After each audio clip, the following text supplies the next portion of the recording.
Hello there. This is Mama Mary, the Soul Diva, connecting with you from across the Golden Veil. Thank you for tuning in to Wayne and I through Cryptic Frequencies as we raise the vibration of the universe, one pulse at a time.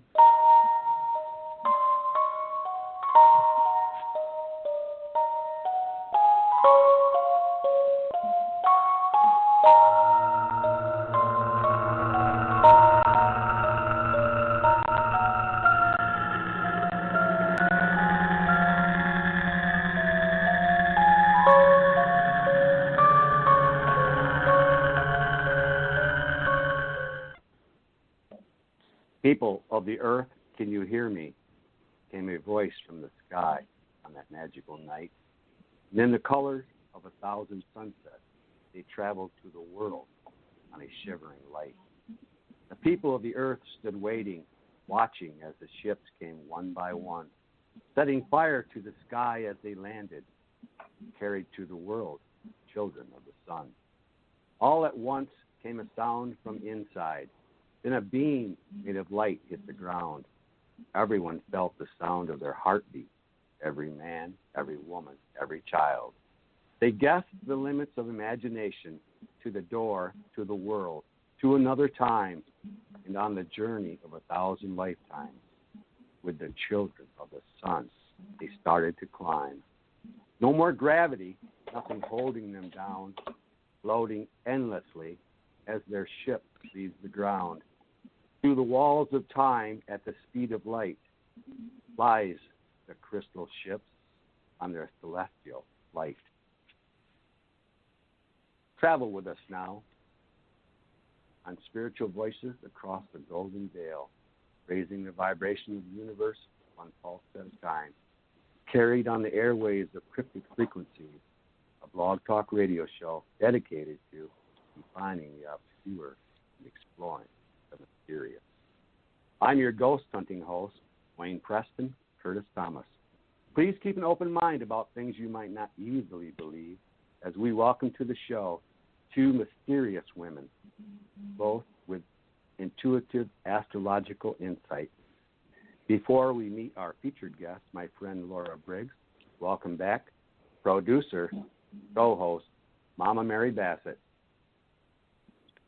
Hello, my beautiful souls. This is Mama Mary, the Soul Diva. How are all of you? I have been looking forward to speaking with our next guest for a very long time. I've heard so much about her that I can't wait to hear what she has to say, especially when it comes to astrology and how it plays out in our everyday life and how it's playing out in the world as we speak. I, for one, feel that the world will never be the same, and the planets have aligned to make it so. Let me introduce our very special guest, Laura Briggs. Laura, how are you? Hi. Hi, everybody. I'm really doing well. Thanks for having me on, you guys.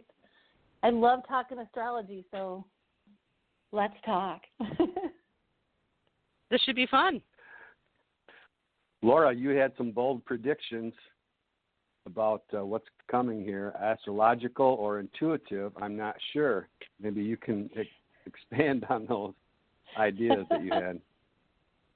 Well, I think when we were kind of talking, when we were first originally when I met you, we were talking a little bit about the age of Aquarius and how I believe, last year, for me personally, I firmly believe that we actually had started into that process in January 2021 with that big grand conjunction up in the sky there of Pluto and Saturn and all of our big hitters, Jupiter, kind of everybody hitting into the Capricorn era. So now here we are almost a year later.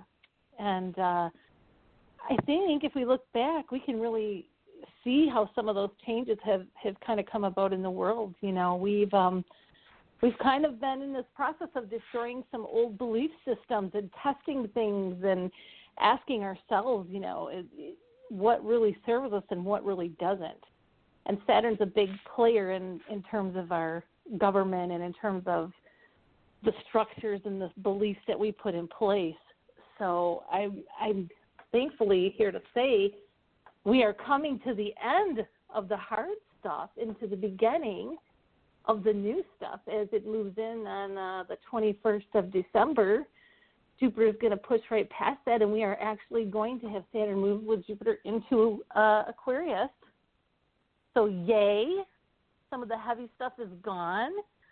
We're going to be bringing in some air sign stuff with us so we can kind of get out of this heavy, over-emotional, kind of thing and get into some more thought processes and looking at how we can expand consciousness and fix some things that I think need to be worked on that we've definitely been all brought to the awareness of recently. I know when we talked about Aquarius, it was kind of ambiguous as to whether it had started already, when it might start, and even astrologers can't agree exactly how everything lines up.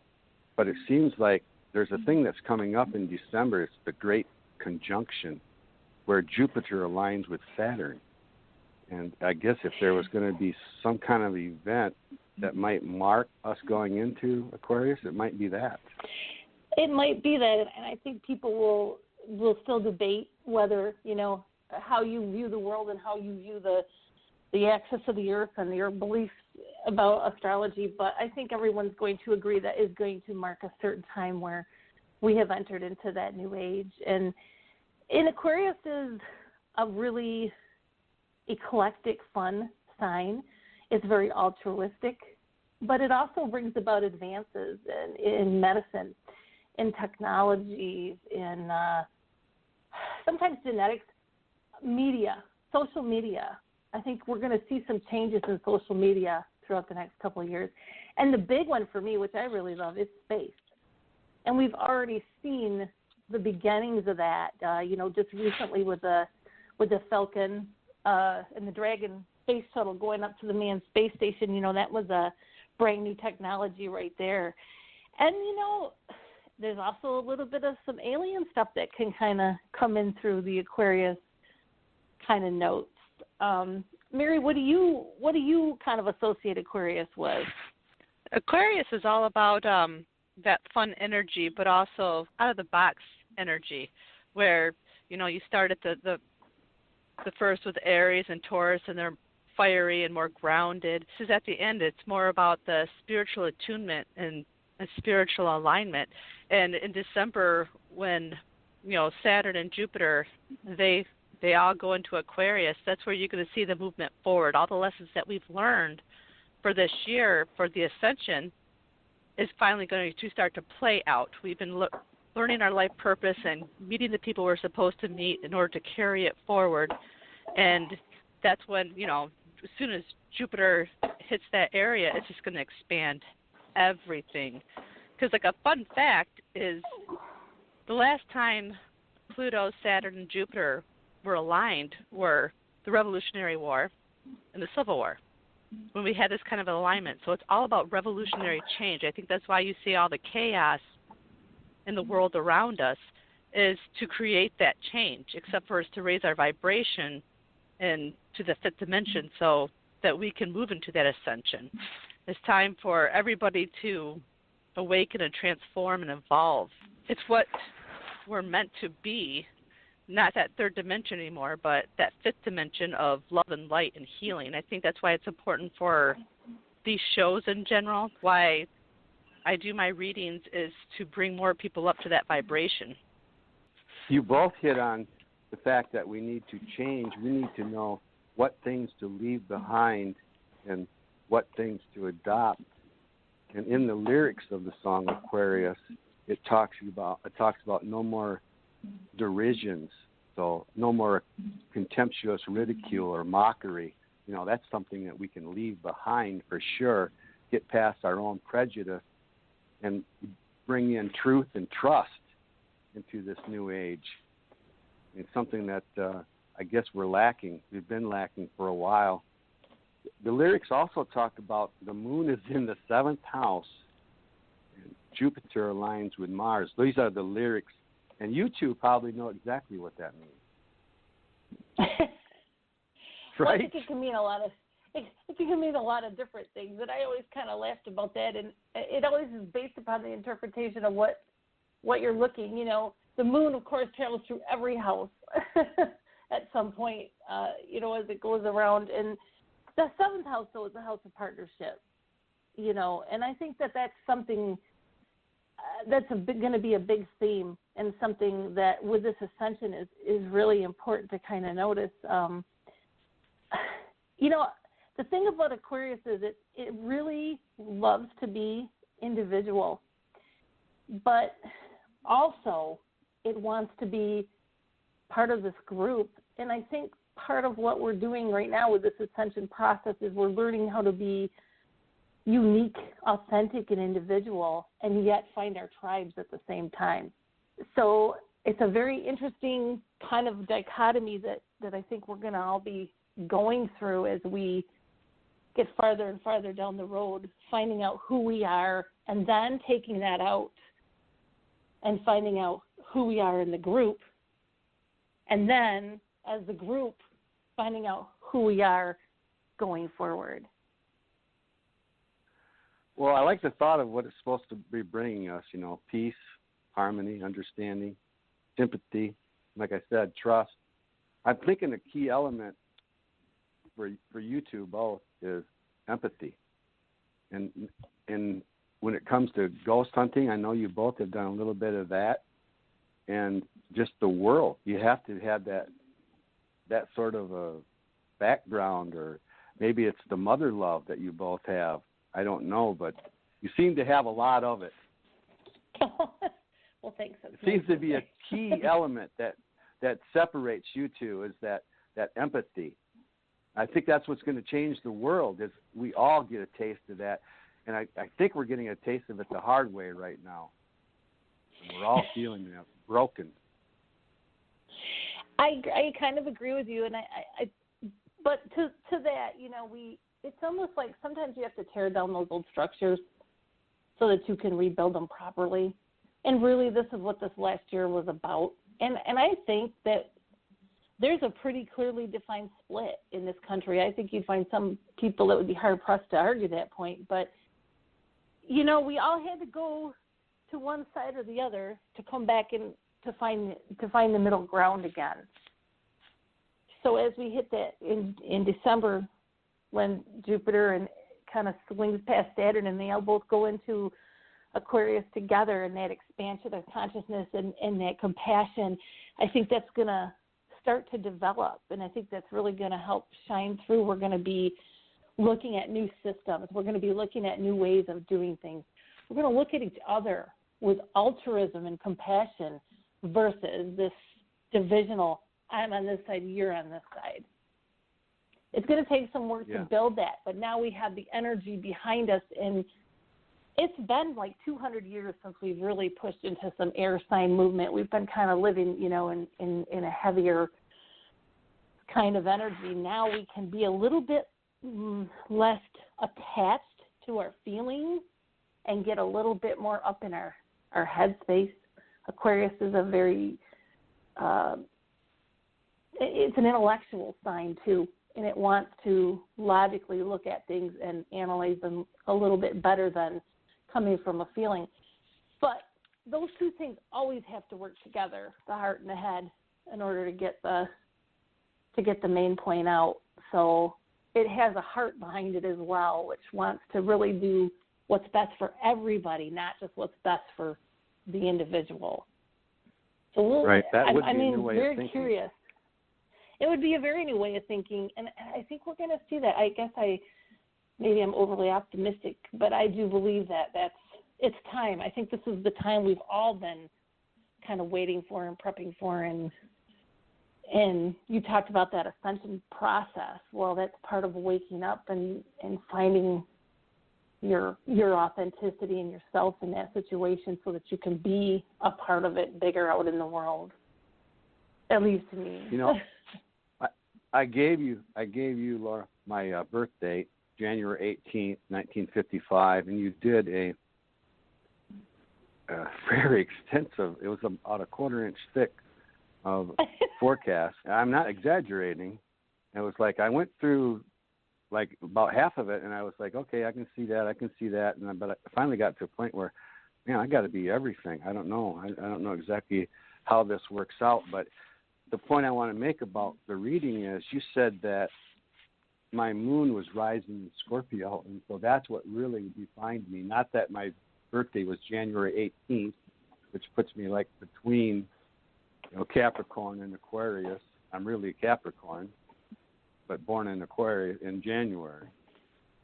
But it was interesting that you said it was that moon rising when I was born in Scorpio that really defines my character. I think it absolutely shows through you in how you process your information and how you look at those things and how you have that intuitive ability. You and I have talked about that, Wayne, before, that I really believe everybody has an ability. Everybody has intuition. They're undeveloped gifts because through time and the survival, we never had an opportunity to develop a lot of those different things. But that Scorpio really makes you a researcher, and it makes you able to kind of pierce that veil a little bit easier. And not that everybody can't do that, but it's like the natural athlete, Everybody can run a marathon, but some people that are just more, adept to running are going to always run it faster, better, stronger. And you just happen to be that person that has that, and you lead your vision, your life, your questions through that moon. And that's a good thing for you to know, because then when you go into situations, you can always ask yourself, wait, is this emotionally what I'm thinking or doing, or is this a real thing? Or, it's a knowing about yourself so that you have some idea on how you work first before you try to work in the world. I'd like to hear Mary speak on that, how you can develop this that you mentioned through meditation, through Reiki, through your chakras. I'd like to hear what Mary has to say about that, how she does that. It helps people achieve that. Well, somebody asked me the other day when they were inquiring about a reading, and they asked me if I thought that my gifts were given by God. And I told them no, that we all have gifts.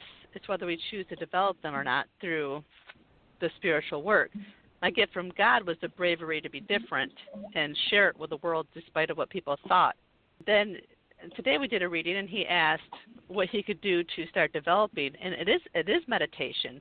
To meditate and be connected with yourself, be grounded in your energy, and know who you are.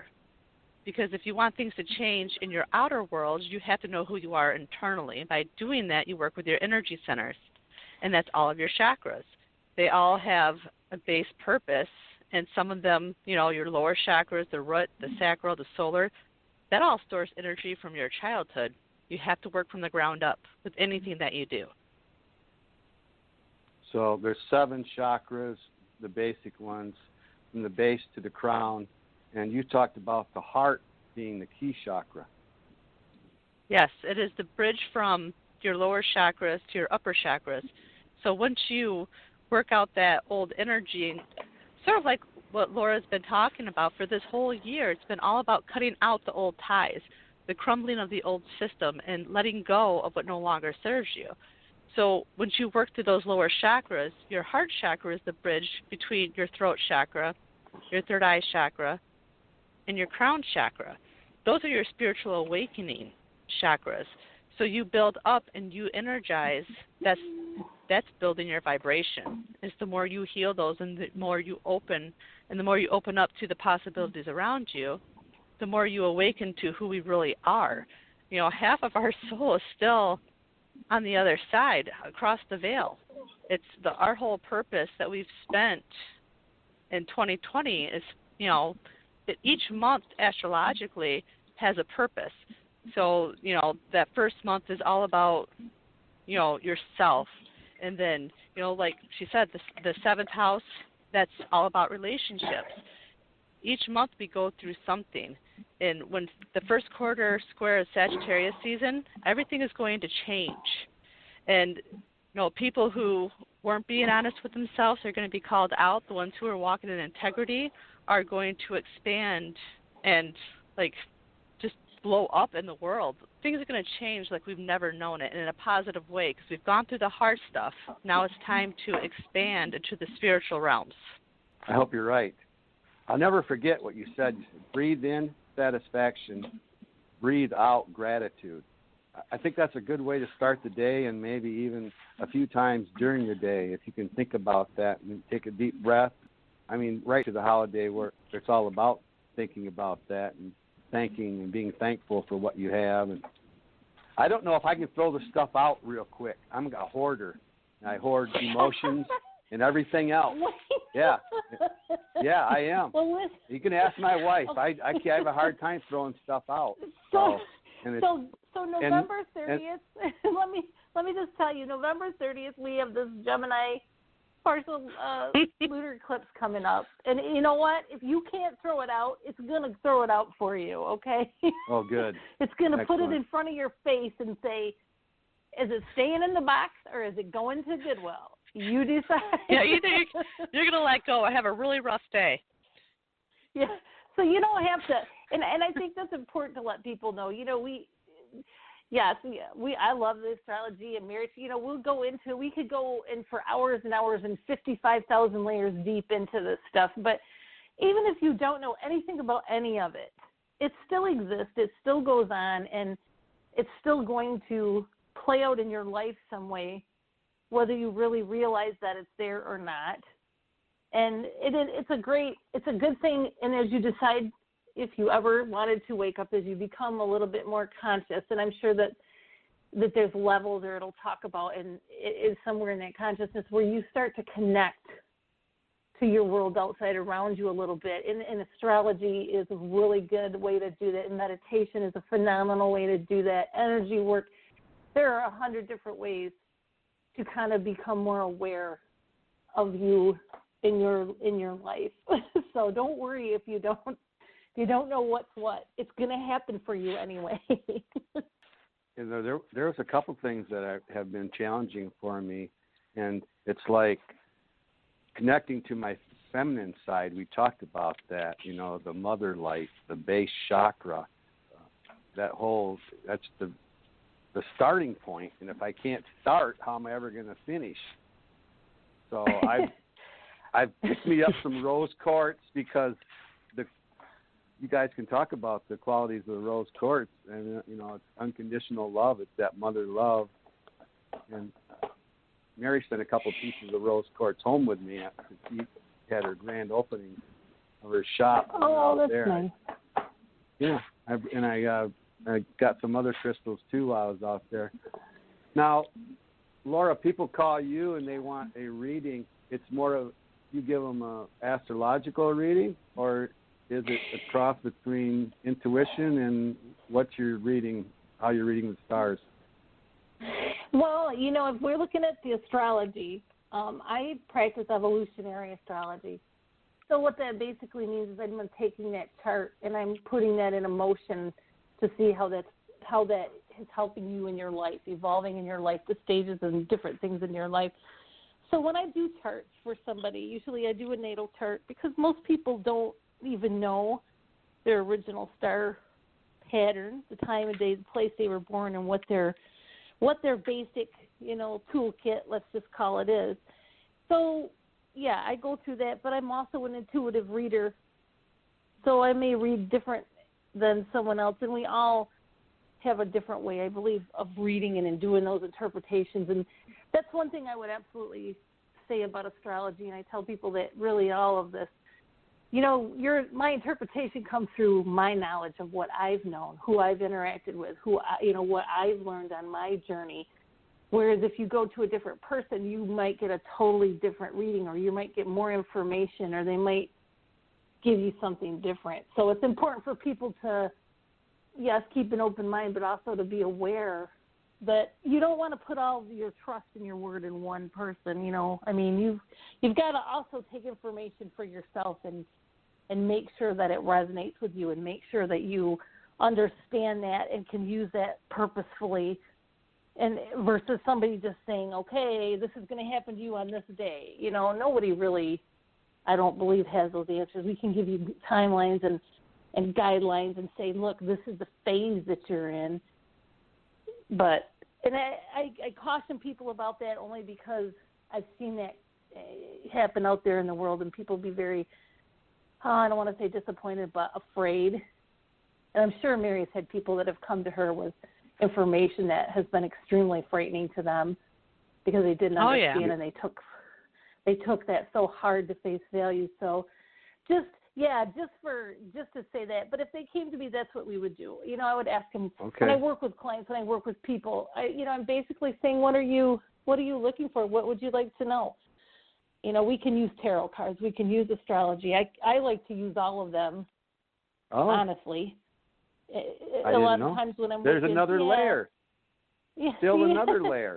I did not know you used tarot cards. Yeah, I do. Yep, I've been reading tarot since I was 17. Well, we're going to have to go to breakfast more often. I can keep up. Same question. I like to use, I just like to use whatever that I can use to help people. And sometimes it takes more than one thing, you know.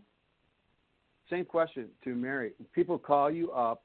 Are they looking for astrological forecasts, or are they looking more for you to give you an intuitive, or give them an intuitive reading, kind of look through that veil? Is that what they're looking for when they call you?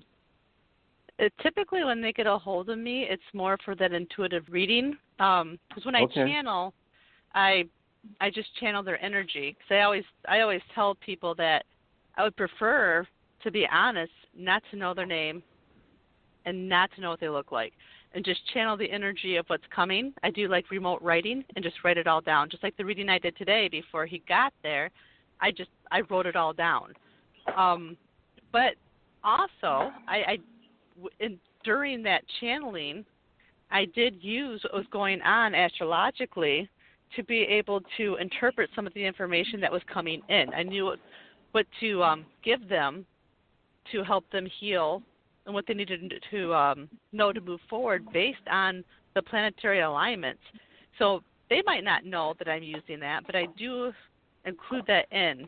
I have done charts for people and written out horoscopes that way, but usually if someone comes to me for a reading, it's just all channeled.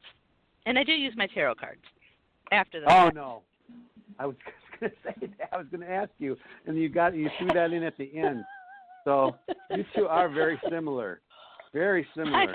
I don't need the tarot cards, but I love them, so I always have to use them anyway. Yeah.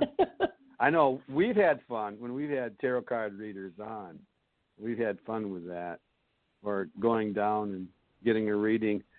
We did that with Laura and Steve, our friend Steve from Australia. And then Steve, of course, he can't go anywhere without reading everybody else.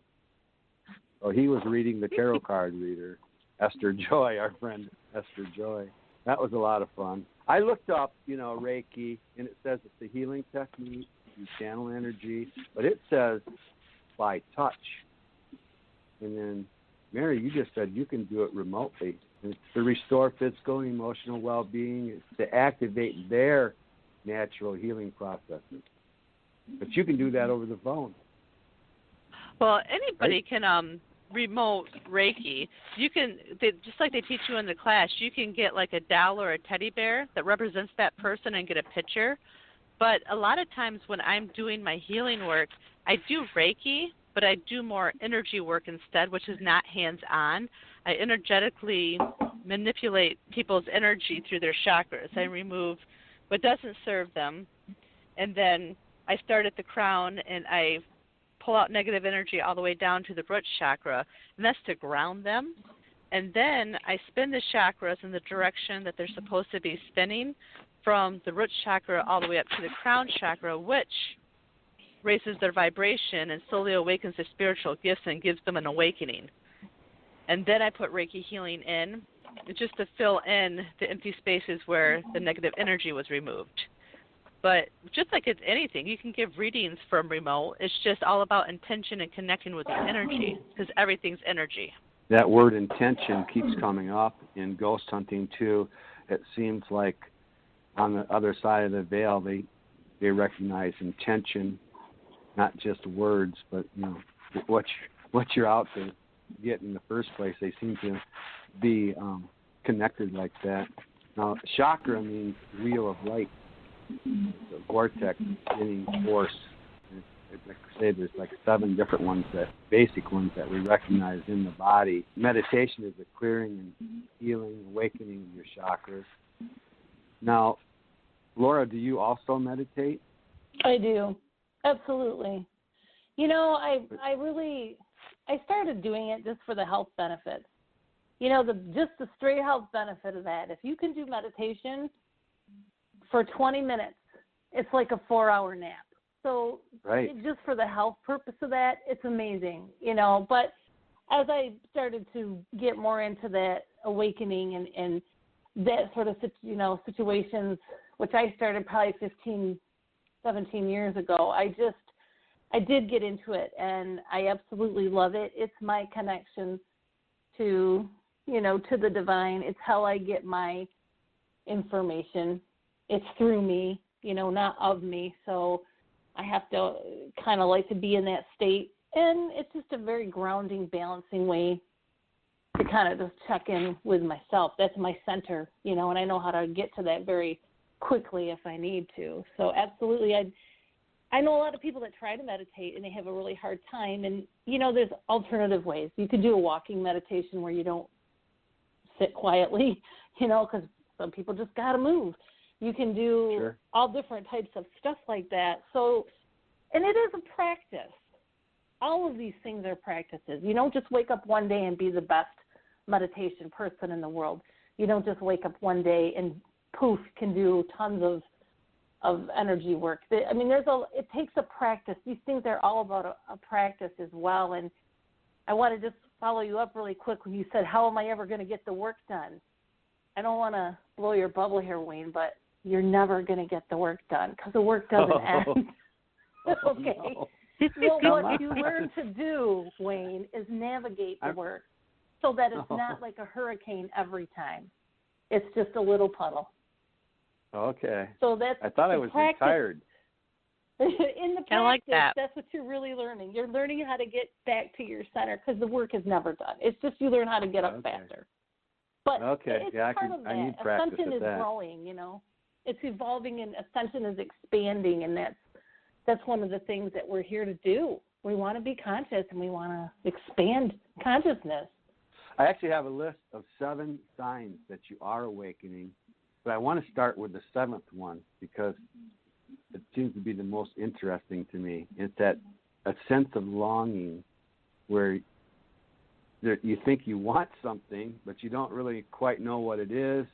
You long for home, but you don't know where home is. Oh, yeah. You agree with that at all? I totally agree with that.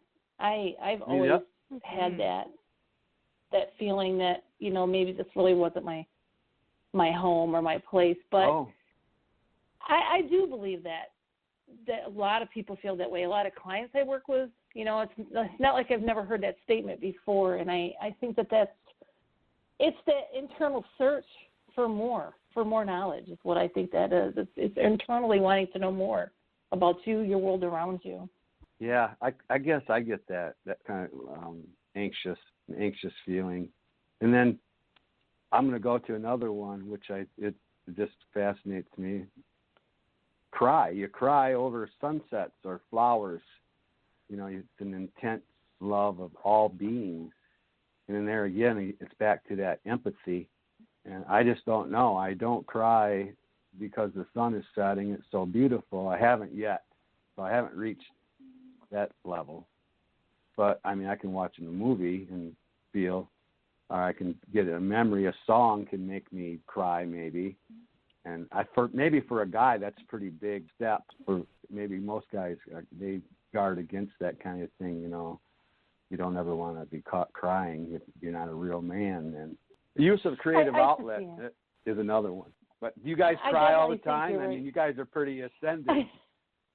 You live a couple crybabies. Hopefully we are. I don't know. But I don't know about all the time, you know. But, I mean, I think you learn a deeper sense of gratitude and a deeper sense of appreciation. And it's because I believe you're just so much more aware of what's around you. You take that awareness from off of your internal self, and it kind of goes out in what's around you. And I can remember having periods where, like, I would have an emotion and I couldn't put a word to it. Oh. It was just an overwhelming, joyous thing, and I never felt this before. I don't know what this is. You know what I mean? Yeah. And I've never experienced it, but it's interesting. And I think you're right. There's a lot of conditioning for us not to have emotion, or when it's appropriate to have emotion, or who it's appropriate to have an emotion. So part of that is also, with that ascension, is also learning that the outside world in that regard, the outside opinions of others don't interfere with that. And that can be really hard to break. These beliefs have been, beaten into us since childhood, and that is one of the first symptoms that I think people see. And I know when I get a lot of clients toward me, a lot of them are in that phase. They're like, oh, my God, everything that I used to believe was such crap. I can't believe I let people run my life. I can't believe that I believed I was no good. I can't believe that, I let this job dictate my life. So I think that's also a symptom, is when you start questioning all these old beliefs and going, oh, my God, and seeing how they were really patterning and running your life, and how it made you act the way that you acted. And that's a huge place and a tough spot to be. And I think that's when, when Mary does her energy work, and that's a really nice place to have that person can come in, and we can work on them, and we can help them clear some of that stuff that they may have, have that stuck a little bit, because it does happen, and it's part of that waking up. Is that in one of your steps? Did you have a list or something? No, you know what? But it should be. It's not one of the 7. That should be number 8 at least, or somewhere in between. Right. Yeah, it is. I mean, I think it should be in there somewhere if it's not. And I know that does happen to a lot of people. And I think this COVID thing really helped that facilitate for a lot of people, because we're questioning many things in their beliefs about how they worked and where they worked and why they did what they did and who they trusted and who they don't. The media love the TV, right? They've certainly given us all a run for our money about how to look for facts. Oh, no. Right. Yeah. That's this for has sure. This has been a hard lesson, and I know Kim, our friend Kim Colleen, and Mary, they both seem to take advantage of this, and they came closer to their families. They did more family things than ever. It was great. Some hard lessons, but I hope that we do learn from this. And I hope that we find out that we need to pay more attention to medicine. Like you say, it's supposed to be happening here in this new age.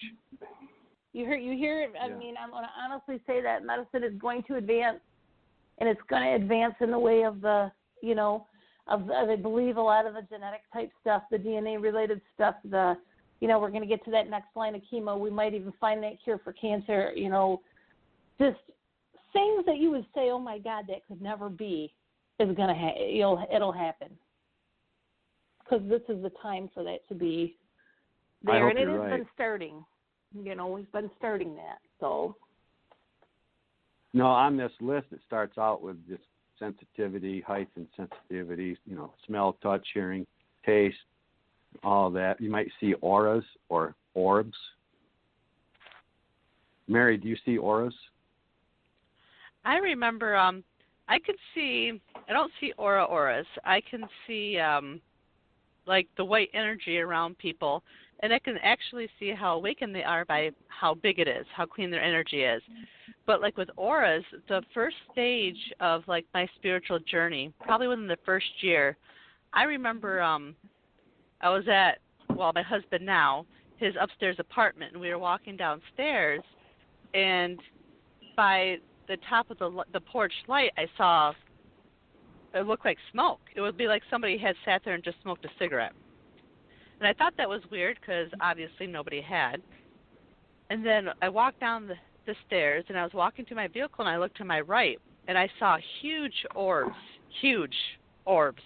of all different colors, blue, red, yellow, pink, and I remember just standing there being kind of dazed and confused by them.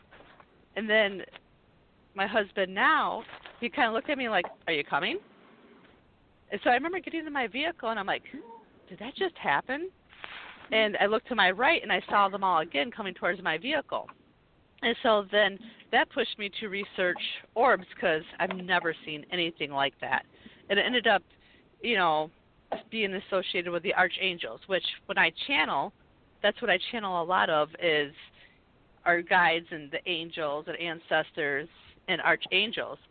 And so it's just one of those things about the spiritual awakening. Yes, that's, pay attention to those signs and then look them up as soon as something strikes you, and it's going to be a sign of where you need to head on your path. It led me to here. It's one of those big moments that led me to where I'm sitting right now. Mary, you have the weirdest dreams, too. You have the most vivid dreams of anyone. Yeah, you shared one with Laura and was asking Laura for some insights on it. So talk about that dream that you shared. Oh, you're going to have to remember. The Celtic dream. Oh, the one with the deer. Yeah, right. It's a reoccurring dream.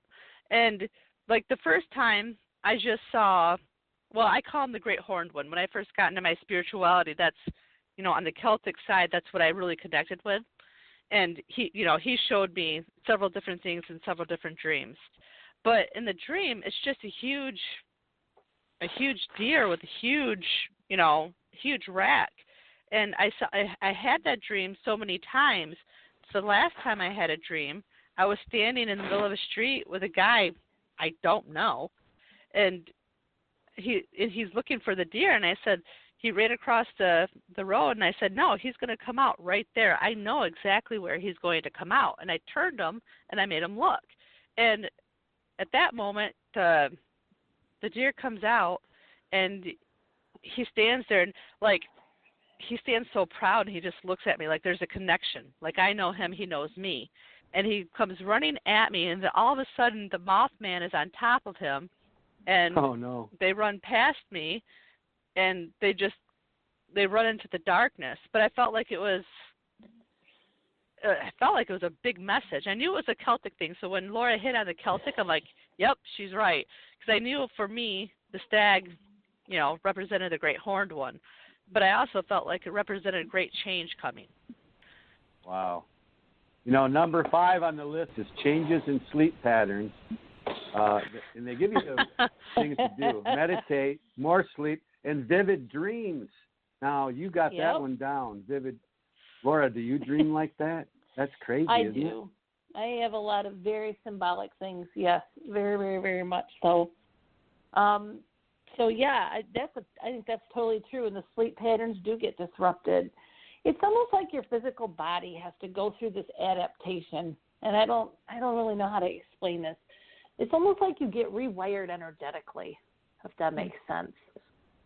So, you have to, you kind of just... Number 4 is changes in energy. You're either drained or you're energized. You're either one, or maybe both. Or both sometimes. Yep. So it says that you should keep a journal or make drawings of these dreams, and that sleep actually equals spiritual work. So I guess you're doing spiritual work while you're dreaming. Absolutely. You absolutely are. And see, Wayne, even if you don't try, because you don't try to dream, right? It happens anyway.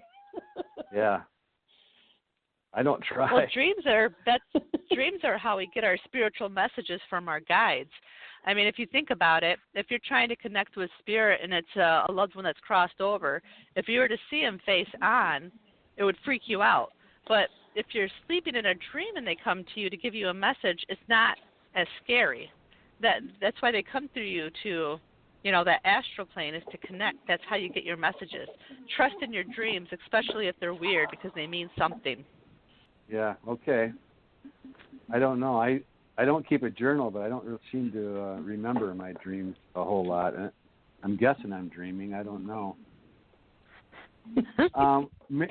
Mary, you brought up grounding, and so I'm interested, Laura, if you do any special things for grounding, or for grounding, something you think about, grounding exercises. I do this every day because I'm an empath. I'm an empathic person, and you kind of hit on that. I am so easily pick up energies from everything. Just my nature of even being in the environment, it's almost subconsciously attaches to me. So my way of grounding is always through the water. So when I take a shower, I just envision myself pulling out hooks, chains, ties, anything that might be on my, physical aura space. You know what I mean? Just kind of removing those things and having the water carry that down and away from my energy field. It is important to be grounded. It's important to be able to ground yourself as you go through things, because when those changes come, they can be sometimes unnerving. They can be a little frightening. They can give you some anxiety. And I think that's one of the biggest problems right now for a lot of people is they're waking up very quickly, and they just are lost as to what to do because they don't know their own particular energy space. So, yes, that's important. I also keep citrine by me sometimes because that's a very grounding quartz crystal that kind of just clears out that energy. Mm-hmm. Yep. Citrine. And also I have black obsidian, yeah. Okay. Now that, I think I have that in some form or the other. That's that yellow, pretty yellow one, yeah. Oh, I don't know, maybe I don't. But the citrine is supposed to be the success stone. And I'm surprised that neither one of you brought up the crystals before this, because it's something that I've talked to both of you about. Yeah. And it's that crystal from outer space that our friend from Australia first introduced me to, that it seems to be one of the most bizarre crystals. You know what I'm talking about? The Moldavite, you mean? Moldavite. Yeah, the Moldavite. Oh, yeah. Yeah, Mary, you have Moldavite Moldavite too? Well, let me ask Laura about this. Every time I get a Moldavite, I lose it for some reason. And I really want a Moldavite. Like, literally, I was at a psychic fair, and someone bought me one. And, funny. like, when I got home, it was gone. I ordered one a couple of weeks ago, put it up, and it's gone. I'm like, okay, what is it about me and Moldavite? It's not you. Stories. That's the nature of it. We have stories. I know. That's the nature of Moldavite. And we just talked about this. Yeah. My understanding about Moldavite is that it only stays with you when it needs to, when you need it to be there. So in other words, it won't hang out with you if you don't need it. It wants to go and it wants to help people, and it wants to help remove obstacles and things that you can't really move or change yourself. So when you have Moldavite and it doesn't necessarily stick with you, a lot of times it's because it's done. It's finished with you and it needs to go, and it will find the next person. You don't get to give it away. It usually just disappears. I have had 3 that have disappeared. I have one now that I basically keep locked down, but I have it tied. I sleep with it at night, and that's because the frequency I really want to get.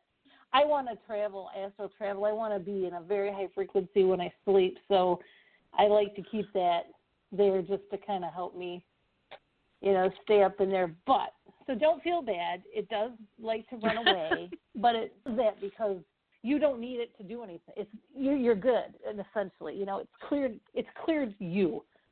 So it wants to go and clear something out, Oh, good. I can get rid of my complex.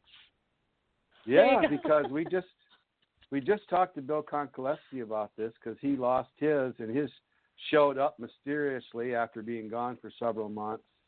And Steve Wilson from Australia had a similar story where he lost his, and then another friend got him a piece of it. I wear mine around my neck for my throat chakra, and it's supposed to increase your intuitive ability. What are some of the other qualities of the Moldavite? Do you know any of them, Laura? I think it's just psychically, it enhances that psychic frequency, but it helps to remove the things and bring about the changes that you can't physically do yourself. So it helps you work on emotional, psychological level, or it precipitates situations where you're able to express that stuck energy and remove it. And it is, the extraterrestrial stone, so there's a connection to it energetically. It's rare. It's extremely high frequency. I'll give you a quick story. I had a friend that, loves my crystals, and she thought it was really cool, and she was looking around, and she's like, I don't really think this stuff works. And I said, well, that's okay. It's cool. Pick one up, and she grabbed that Moldavite, and she just went on and on and on, kept telling me how she didn't believe that this stuff really worked. And then she started talking about her childhood, and then she started talking about, 45 minutes later, I looked at her, and I said, do you feel better? And she said, yeah, it's weird, I kind of do. And I said, tell me again how this doesn't work. Yeah. You literally just puked up your whole entire childhood to me without even realizing you were doing it. Would you have sat here and told me that otherwise? No, probably not. So, that's the energy that it brings. It has a very subconscious level, easy. It's an easy energy. It's not like it's dramatically gut-wrenching. But she's like, oh, my God, you're right. I don't know why I just did all that. Why did I just talk for 45 minutes and tell you stuff I've never told anyone? Oh, yeah. That's interesting. I'm going to believe that the Moldavite pushed that and helped her a little bit. So it's just one of the ways. And we went out. We know. Yeah, go ahead. Sarah opened up her shop, and we went out there, and Mary did a reading for my wife, for Brenda, and she also gave her a piece of Malachite, which is very pretty stone. But this one here is a bluish green, and it helps purification, helps negative energy. It's good for emotions. A lot of them seem to be good for emotions, and it enhances intuition again. A lot of them have to do with the healing qualities. They raise your vibration. The whole thing that meditation is supposed to do, and the thing about ascending. When you guys talked about ascending, the key word you kept bringing up was change, because so much of it is change, and you have to be aware of those changes, aches and pains, changes in your mind, physical changes, drained energy, changes in sleep patterns, changes in relationships. That's almost the whole list that talks about change. And I think you need to know what change you can accept. And it seems like change can be a difficult thing for a lot of people. And they fear that change. Maybe we fear aliens too. I don't know. I fear Bigfoot myself. That's mine. I'm going down on record that I'm not making friends with Bigfoot. Meet Sasquatch. No. Well, they say master the fear, Wayne. We talked about on the TV podcast. We talked about should you be afraid of ET, and for our final thought, I want to do something similar to that. But let's move on to upcoming. Laura, any upcoming events that you have? Do you have ongoing events where people can get a hold of you if they want a reading? Yeah. Anybody that you can always get a hold of me through my email, or I use Facebook, and I work out of my home. So most of the time you're going to find me there. With COVID, it kind of killed the ability to go into some of these little shops and some of these, bigger gatherings where I might have gone before. But you can find me on Facebook if you just do the, on the Facebook, if you just search the @ and then the word Firestarter 826. That'll take you to my page, which is Mountain Star Holistic. So you can always find me there. We can do readings, consultations, just sit down and talk. I do, Wayne, I got a bunch of tools. You just tell me what you're looking for, and we'll figure out what we need to do. But I love to help people. That's my job. I want to connect you back to your authentic self.